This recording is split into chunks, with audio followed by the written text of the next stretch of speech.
If you ever buy a used vehicle that's been sitting for several years, there's going to be tons of maintenance that's been neglected and looked past. But on today's episode, we're going to go ahead and we're going to do a supercharger fluid change on this 02 SLK32 AMG. One thing I always want to remind everyone before we get started is always check your manufacturer specifications, make sure you're using the correct fluids, the correct amount of fluids. So let's get started. Now, first thing, upon popping the hood, I will have to remove the serpentine belt, and I'm going to remove this bracket and this idler pulley right here so that I can access the drain and fill plug for the supercharger right next to the pulley. And after popping the hood, it also appears that I have a new oil leak. It appears to be coming from the oil cooler seals. This oil cooler is separate from the oil filter housing. It's for T30s, so I will have to order those gaskets and get those seals replaced. But in the meantime, let's go ahead and get the serpentine belt off, get the bracket and the idler pulley removed.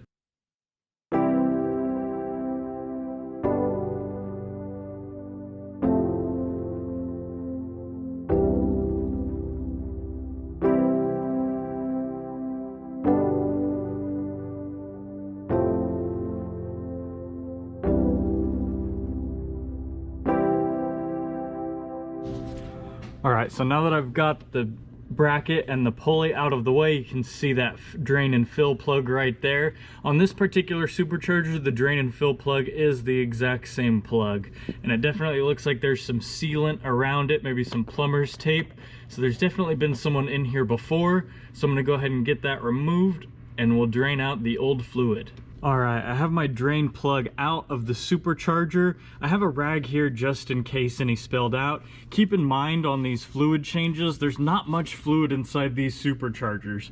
Always refer to your manufacturer specifications, so it shouldn't be flowing out of the supercharger. Another note that I want to make about doing this job, the supercharger fluid does not smell good. It is one of the worst smelling chemicals I've ever come across inside of a shop, so just be prepared. The other thing that I'm going to do is I'm going to use one of these syringes. This is actually a dental syringe. I'm going to use it to extract the old fluid. Other things you can do, you can use regular syringes with a hose attached to the end of it.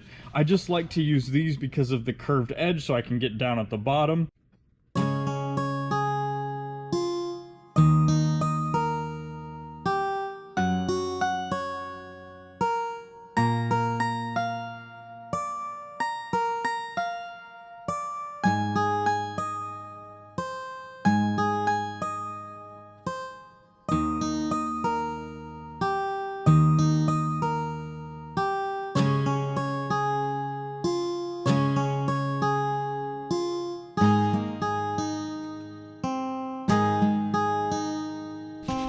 So I've got all the fluid drained out of my supercharger. The other reason I like using these syringes is I can get an exact number for how much I removed. And I put all of the old fluid into this container. I've got some new fluid right here that's gonna match the specification. Again, always check your manufacturer recommendation for what kind of fluid you should use in your supercharger. Now, one thing to keep in mind when you're doing these supercharger fluid changes is we're dealing with ounces, not liters or gallons of fluid here.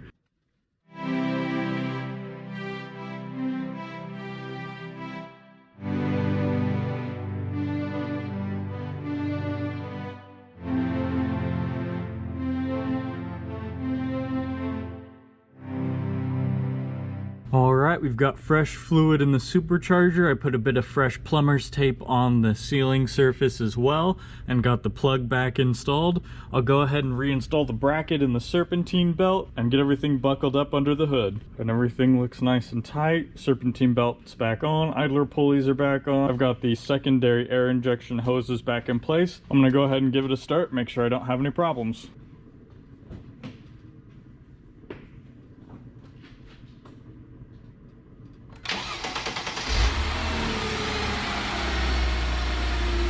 Alright, everything sounds good to go on the Mercedes, so in the next video I will be doing rear brake pads. I've also got to get those seals ordered to get those replaced for this oil cooler, so there's plenty more work to do. Thank you all so much for watching. Please feel free to like and subscribe. I really appreciate it. There's a lot of work to do on this SLK. I've also got some other projects coming in the future that I can't wait to tell you all about, and I'll see you in the next one.